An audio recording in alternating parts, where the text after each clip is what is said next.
Hey guys, Brian and Corey here. Hope you're having a beautiful, lovely Thursday afternoon.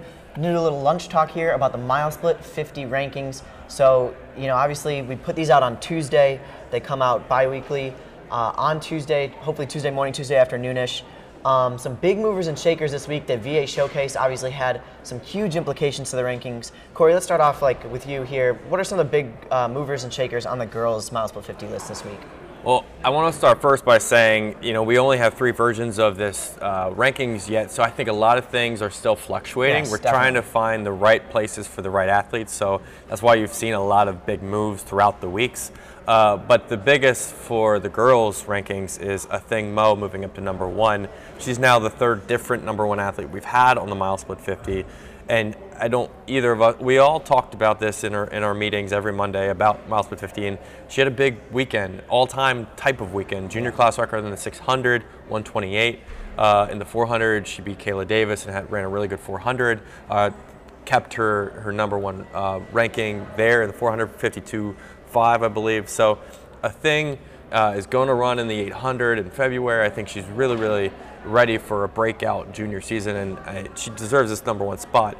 Caitlin Toohey has sat at number 2 because we're still waiting for her to throw down, what we all expect, an all-time performance, and this is going to come in the 3K soon this weekend at Dr. Sander Invitational. So she's at 2. Tamari moved down to 3. Didn't race last weekend. So those were the biggest ones up top. You look at some of the movers. Down the rankings, Shadeja Ballard set a Virginia State record in the 55-meter hurdles. So she moved into the top 10 all time, 7.69 in the 55-meter hurdles. Kimberly Harris, who was in the 20s, she's from Buford High School in Georgia. She moved it to 10 because even though she was 3rd in that 400-meter field at VA Showcase, she ran one of the all-time best marks indoors for 400. So Kimberly Harris moved up to 10. That's 12 spots up. Aaliyah Wilson's an athlete. She's a sprinter from Tahoma Senior High School in Washington. She was, I think, lower, and I don't know if she raced in the interim between her last ranking now, but she did race at UW, and she ran in a very good 60, so she moved up to number 14, 24 spots. That's one of the biggest jumps we saw is Aaliyah Wilson moving up. Taylor Ewert, she started at 40s, then she went to the 30s, now she's up to the 20s. She's slowly making her way up through the rankings there as well, the race walker / distance runner. And beyond that, toward the end of the list, a lot of girls who are just sort of competing and running good times, putting down good efforts, good marks, good heights. So a lot of it's fluid and it's continuing to move. On the boys' side, what did you say? Well, on the boys' side, as you mentioned, it's still trying to figure out who's running fast, who's running where, who hasn't even opened yet. One of the big things I put was there's 3 guys right at the bottom of the list that I know once they get kind of in the swing of things are going to start running hopefully really fast. I mean, presumably from what they've run in years past, still holding on to that a little bit. Guys like Nick Ramey, Devin Hart, Mario Heslop, all 3 guys, some of the top names in the sprint world for Nick Ramey and Mario Heslop and Devin Hart, one of the top distance runners in the nation. So, definitely guys with huge potential to move up. And I think in New Jersey for Mario and Hart and Devin, we'll see them starting to pick things up here as they get into more individualized events. Nick Ramey, we know, is going to start at the Vanderbilt Invitational in a couple weeks. But as far as guys on the list who have really moved up, obviously Ashton Allen has moved now into the number 1 spot. Brian Herring was there for a while. We found out he's actually going to postpone and not run his indoor season. He'll be running just at the some outdoor meets. So, Marcellus Moore, he was also up there, in the 2 spot, so he stays right where he was. He had some great times. But Ashton Allen makes a big jump, not only because of the national record-setting relays that he was on, but also just his big, his splits on those, and some of the times he's run already in the season just show for huge gains and improvements down the road. Kurt Powder stays at number 3. One guy that I really like to highlight here, Justin Ford from Connecticut. One of the best jumpers, hands down, all around in the entire country. Long jump, triple jump, high jump. He is top 10, has a top 2 mark, he's number 1 in the triple jump, number 2 in the long jump, number 2 in the high jump, and the long jump, he's right up there in the top 7. So just some huge marks from him in the jumps. I don't think there's too many out there that are looking stronger than he is right now in all of those jumping disciplines. So it's a huge to be, that versatile in jumping events. Sam Affolter has 2 top marks. Hayes Farmer moved up after that huge pole vault mark. Now in almost elite company, if he gets over that 18-foot mark, we're really going to see him, move up even more, maybe into the top 5 with another big performance like the Arkansas Invitational. Those are some of the biggest movers. Nick Cross, obviously, DeMatha Catholic. He had a great race, U.S. number 1, 55-meter dash. He's tied there with a 6:33. And he also has a 60-meter dash. He talked to Mile Split at VA Showcase, and he made the mention, I need to move up in the Mile Split 50.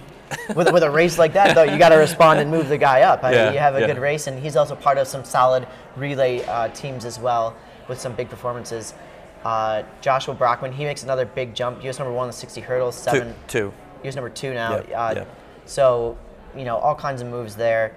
And obviously, again, we have some athletes that weren't ranked prior weeks that, just popped off some really big marks and current U.S. number 1s. And as you go down the list, there's some guys in, the U.S. number 4, U.S. number 5. It takes into account all of the events these athletes do. So obviously, they have their strongest event you kind of look at first, and you kind of go from there and see how they kind of fall into place. And if you're top 5, top 10, top 20 in multiple events, that obviously bodes well for your ranking. I have a couple notations to the Mile Split 50 rankings. You mentioned Brian Herron's not on the list because we figured out he won't be competing indoors. On the girls' side, Tia Jones of Wheeler High School, she just turned a pro. That kind of puts her out of the high school rankings because she's not going to be racing against high schoolers anymore. Yeah. So she's out. Caitlin Hart and Megan Hunter haven't opened yet, so they're not on the list. I think at this point, at least for the girls' rankings, if you haven't competed, you're not going to be on the list. Yeah. And then Brianna Williams found out recently that she was kind of thinking about competing at Melrose, but her coach Otto Bolden has decided not to put her in. They've made the goal of racing in 10 finals over the next year as she looks to qualify for Doha. So Brianna Williams isn't in the rankings just because she won't run indoor, but those are some big name athletes. Erica Ellis as well from New York, the pole vaulter. We don't know exactly her situation in her senior year, so if she doesn't compete, also not in the rankings. Yeah, it's a lot of still gauging and seeing where these athletes are at for this first one. Hopefully by the next one in 2 weeks, we'll have it on lockdown, and a lot more people have run some fast times. We'll have definites on whether people are going to continue their season or hit big races. But now, was there something else? I do have a question for you. I think we both can answer this on both sides. Right now, number 1 is Ashton Allen, but who do you think is capable of hitting that number 1 spot over the next few weeks in the boys' rankings? I mean, there's definitely some strong contenders in there. Sam Affolter always runs, from a distance perspective, you want to look at the distance guy. Sam Affolter's the highest ranked distance guy currently. He always runs some very fast times, U.S. number 1. But, Marcellus Moore, he's a guy we talked about 2 weeks ago. Travis is really high on Marcellus Moore from Plainfield North High School in Illinois. He's right up there in the mix. He's had some very, very impressive marks. Another guy that you kind of mentioned that you liked after talking to him at VA Showcase, Anthony Brody, I want to say. He looked very strong. There's all these guys that have run things. Justin Robinson? Justin Robinson is another name. You could look at Joshua Brockman. Matthew Papias is right up there, just on the cusp. I think we're for the girls, it's hard because you're dealing with some of the all-time best. And right now, I think the closest guy to that is in the pole vault with Hayes Farmer being close to an all-time great. You have some guys on the cusp, but once we start talking some of those all-time marks on the girls' side, you have a much harder job, I feel like, deciphering which all-time mark is really better than the other all-time marks, is where some of these guys aren't quite there yet, so it's kind of deciphering who's the closest based on, we were looking at Ida Leif scoring table for a while, still trying to keep that in mind, Ida Leif scoring who has the best, closest to some of those top marks and the elite marks that we see in multiple events. But, those are some big names that come to mind. I think Ashton Allen still, though, he's looking very strong right now in my mind. Once he starts to run more big events. Individual events, as we know, he obviously runs on a lot of those relays. Yeah, I think he deserved it after the weekend that he had at VA Showcase. On the girls' side, the biggest or the most intriguing athlete for me and potential to hit number 1 is Anna Hall. Because she is so good at so many different things, and I wrote down in her bio for the Mile Split 50 Week 3 rankings and that she's on the top 50 list for 5 or 6 different things right now, including the shot put. Anna Hall is not a shot putter, but it's determining. top 50. Maybe Right. she kind of is. Right, I mean, but when you look at when you look at the number one athlete, you typically want somebody who's leading their field with whatever mark or time they have. So deciding how good Anna Hall has to be in these individual events for her to get to number one, I think is going to be a hard question to answer. But I do think she's capable of doing that. She's going to probably compete in the pentathlon at New Balance Nationals indoor, so we'll see there. Well, like I said, you're dealing with some of the all-time greats. Thing Mo just ran all-time great. Caitlin Tui's run all-time best times. Tamari Davis is right there, and then Anna Hall, obviously an all-time great multi or outdoors and indoors. When you have somebody like that so versatile, how does that compete just against somebody who's strictly sprints? Maybe not all-time great in every single individual event, but together, it's like.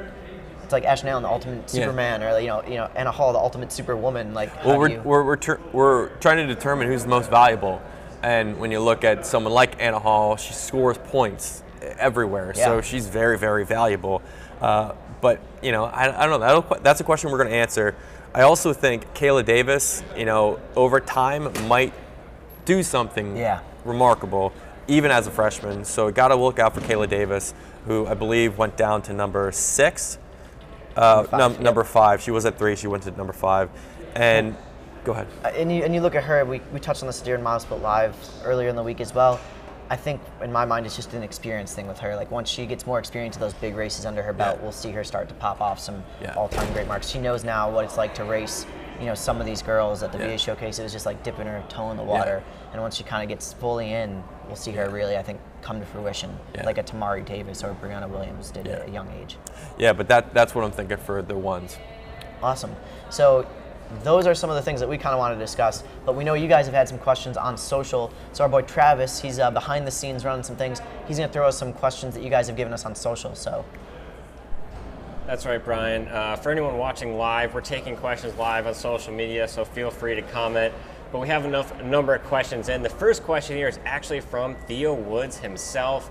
He wants to know about Matt Payamps versus Sam Affolter. Sam Affolter's at 5, Matt Payamps is at 12. Talk a little bit about why those decisions were made and what you guys think of Matt Payamps versus Sam Affolter out here. I first want to congratulate Theo on your 1K at VA. 2:25, took 3 seconds off your best from even earlier this year, so that was a huge race against Matthew Payamps. But you can kind of go more into the decision-making process of this. First of all, awesome job, Theo. But looking at Matthew Payamps over Sam Affolter, this is just kind of looking at the 1,000 versus the mile, the 2 mile, as where you look at what's competed at. And part in my mind, I was looking kind of at what's competed at the national meet.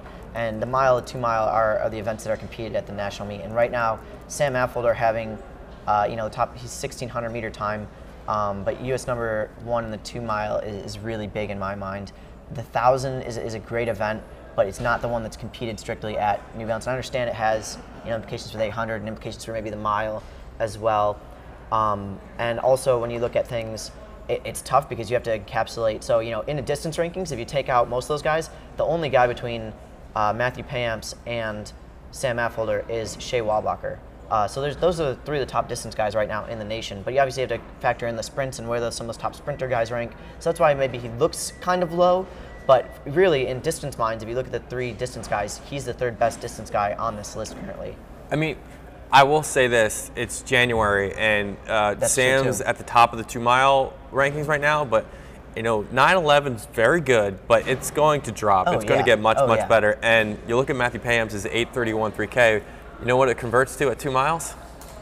What's it convert? 9:11. 9:11. So he's right there. And that 2:24, I believe, for the 1K, is just as good when you look at Tim Affolter's mile. Yeah. So I think they're very, very comparable, and I think it will the gap will diminish in time, and they just need to race each other. Yeah, now. I was gonna say, it comes that's the down other thing too. to one-on-one. When you race one-on-one and how head-to-head you match up to, and it's still it's very early in the season. But I will say, with Payamps, he has gotten races with you, Theo, in the 1K, and at the 3K, he had people to race against. Yeah. Sam didn't race against really anybody and in still the 2 ran mile. Some pretty solid performances. Yeah, Jacob made a late surge to finish second in that race, but Sam wasn't up against anybody, and then the mile too.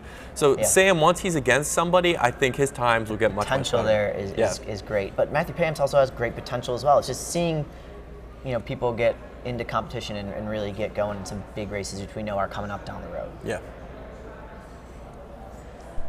Our next question here is actually going to go to the girls' side about our earlier MileSplit Live guest this week with Britton Wilson, who moved up to 6 on the girls' side after some all-time great performances. But the question is, what would it take to move her to number 1 in the rankings? What do you guys have to see from her? She runs. So the problem with Britton in indoor, at least, is she runs the 3 and the 5, and the 3 and the 5 historically don't have a voluminous amount of athletes that have competed in the event. So although she ran all-time marks, they're kind of skewed in some ways because there's been more at 200 and 400. I think she would have to put something. She would have to run the 400, and she would have to. Big she would have to either win a national championship, I think, at that distance and run a good time. Or win a big race against somebody of like Thing's stature or Kayla's stature. So I mean, she's definitely done a very good job running her best at these events. But it would be tough for her just at 300 or 500 to move up to number 1, I think. Yeah, I mean, I would agree. Like I said, you have a very tough thing there. So that's the thing with the girls' side is like running an all-time mark or top 10 all-time mark doesn't qualify you to be number 1 when you have girls that are running all-time marks consistently in various events. So that's why it's tough. And Mark Daly is watching right now on Twitter, and he asked, "What's up, Mark?" That race between Anthony Brody and Tyrese Cooper and that upset, how did that impact the rankings this week? Anthony moved up. Yeah. Anthony moved up a good amount, and Tyrese dropped quite a bit significantly down. He only raced that one race. He's U.S. number 5 in it, 300 at least as of Tuesday. He raced the 500 too. He raced the 500 as well. But so U.S. number 5 in the 300 though, it's not a top mark. There's guys that are faster than him this year, and we're going to see that play out. And again, Tyrese is one of those guys who does get faster, better as things go on. We'll see how he performs and how he continues to improve, and I'm sure he will. He's one of the all-time greats. He has some great times to his name, but right now that's how things shook out. He got beat, he drops down, Anthony Brody wins, and he moves up. Yeah, and I was really impressed by Anthony in the 300. He's a Villanova recruit, and he's been good on the New York level, but winning over Tyrese gives a sort of cachet to you. So 33.7 in the 300 for U.S. number 2 for Anthony Brody. I think he made a statement there, and hopefully he'll continue to look ahead after that. The next question, sticking with that boys sprint group. This question came from Instagram and Devontae Fletcher. Why is Charles Lewis not top 5? It's all you. Yeah, this again, it comes down to just some of the times. Charles Lewis definitely has some of the top times, but you're also looking not only at sprint guys, you have to look at some of the distance guys as well. And the only person I think that you could probably switch out are him and Sam Affolter. Kurt Powder obviously has some very impressive performances. He's a strong sprinter and a hurdler. I think that's what I kind of valued in my mind when I kind of put together the list is Kurt Powder, you give him that edge because he can hurdle and sprint. Maybe he's not one of the top guys in the sprints, but he was there, and he kind of can continue to improve on that mark. Is the way I think about it. Charles Lewis has some great times in both the 2 and the 3. It's tough. Again, you're dealing with a lot of races, a lot of guys that have run quick times, and how they fall into place. Obviously, Marcellus Moore has some of the top times in the nation. So if you're comparing him just to the sprinters alone, I'm pretty comfortable with him sitting where he is at the moment. Yeah. Question. And with huge potential, though, to move up. I mean, he's definitely a guy who can, down the road, again, hop into a big race and pop off a quick time. Well, the question for those Alabama guys is because their outdoor season starts early, will he race again in the indoor? So it's tough for a guy like Charles to maybe move up at this point because, he might be looking forward to outdoor. That's the same thing when you look at a lot of the Texas athletes, why maybe they're not in some of the rankings. Well, they only really run Texas A&M, and they run Texas Tech maybe, and Carl Lewis. So those 3 meets, and they're pretty much starting the first weekend or so in March. So they're going to get to outdoor before most people are even done wrapping up their indoor season. So you got to keep that into effect, the overall, season-long performance. All right, going into our final fan question of the day. This one comes from Brooke Barkasy, butchering that last name there, but this one's for both the boys and the girls side. Who do you look at as an underdog who is lower in the rankings or maybe on the bubble, who has the most potential to rise up the mile split 50 this season? Well, I'll start first with an athlete that is already on the list that may have the potential to move up to top 10. And in my eyes, that's Layla Owens of Fort Bend Bush, who has a U.S. won the 200. How good is she? We talked about this on Mile Split 50 or Mile Split Live yesterday, but I think she's got a lot more that maybe she could say this season. Layla Owens is on my radar. Samira Killebrew of Indiana, the sprinter, U.S. 2 in the 60, U.S. 6 in the 200. I think she has the potential to move up into the top 5, depending on how she performs in New Balance Nationals indoor. And then Kelsey Camille as well, Saratoga Springs. I think she's been up at the top of our rankings for cross country and distance for so long, but I think she'll put down some really, really impressive performances. I think this weekend she's scheduled in 3 separate events. I think she's going to scratch in one, but she'll perform Friday at Utica and Saturday in the Mile at Grand Prix. Kelsey Camille has a chance to do something really, really special. And then on the bubble right now, looking at it, I would say Jenna Rogers, high jumper. If she hits 6 feet, she can get on. Sine Hebron of George School in Pennsylvania is kind of on the cusp as a sprinter. I think she has a chance to move up. And Sydney Thorvaldsen of Wyoming, if she runs again, she's currently U.S. #1 in 3,200 meters. If she runs again, I think she has a chance to move up as well. For me, on the guys' side, we already talked about Anthony Brody. Definitely has potential to move up. Charles Lewis, another great name who has potential to move up, popping off a couple more big times. Again, if we see that progress in indoor, some of the people off the bubble or who moved down. So, a guy who moved down quite a bit was Matthew Rizzo. He was up in the top 5, and some guys just ran way faster, not way faster, but quite a bit faster this weekend, and I don't think maybe he took a rest weekend or didn't run as fast as he had been. So he's down there. He actually has a twin brother, Alex Rizzo, who could hop under the rankings. Both of those guys, distance guys, so some fun facts there. Obviously, looking at a guy, Zion Gordon from Colorado. He's part of that FK Elite training group with Anna Hall and who's the other? No, Aria Minor is Denver Lightning. Who did I do the workout with? Why am I drawing a blank? Emily Sloan? Emily Sloan, thank you. But yeah. she's at Oregon now, but that's part of that. That was part of that training group. So I think he definitely has potential. I think the coaching is there for sure. He's US #7 in the 60-meter dash. He was #8 in the 60 hurdles. If we see him kind of pop those times off a little bit, he's got some big meets coming up at the Colorado, the Air Force Open. I think is down the road in the pipeline there. So definitely could see some huge performance again. I'm still waiting on Nick Ramey, Devin Hart, and Mario Heslop. I kept them in the rankings solely for the fact that I know once they run, we should see some unbelievable marks from them. And I talked to the New Jersey site editor, Robert Kelder, and he told me, they're kind of wrapping up a relay stage of the New Jersey group championships and stuff like that. So they're mostly focused on relays, but once they get out there and get those individual events, these guys should really start to pop off some big ones. Awesome. So was that the last one, Travis? That's all we got? Cool. So anything else you have to add? No, I'm great. Awesome. Well, hope you guys have a great rest of your Thursday. If you have any questions, be sure to hit us up. Let us know for MileSplit Live as well. We always love to hear the feedback. Hit us up at MileSplit on Twitter and Instagram as well. Let us know. Keep us posted and stay tuned here at milesplit.com for everything you need to know track and field. Thank you.